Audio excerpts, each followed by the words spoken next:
முருகா எப்படியாவது ஓகே ஆயிருப்பா. தாத்தா ஒன்னு சொல்லணும் தாத்தா. இல்ல நான் பாக்குறேன் வீட்டுல நீங்க ரொம்ப கஷ்டப்பட்டு வீடெல்லாம் கிளீன் பண்றீங்க, பாத்திரம் கழுவுறீங்க, எனக்காக சமைச்சும் கொடுக்குறீங்க. அதெல்லாம் பார்க்கும்போது எனக்கு ரொம்ப மனசு கஷ்டமா இருக்கு தாத்தா. ஆமா தாத்தா, உங்களுக்கு நான் என்ன சொல்ல வரேன்னு புரியும் நினைக்கிறேன். புரியுதுடா.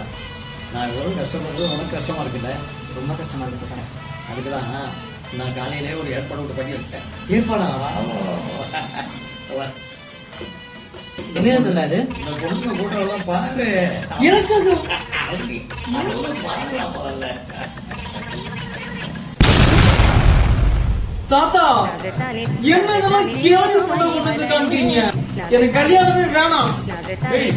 உனக்கு கல்யாணம்னு யாரா சொன்னது? அப்புறம் கல்யாணமே எனக்குடா.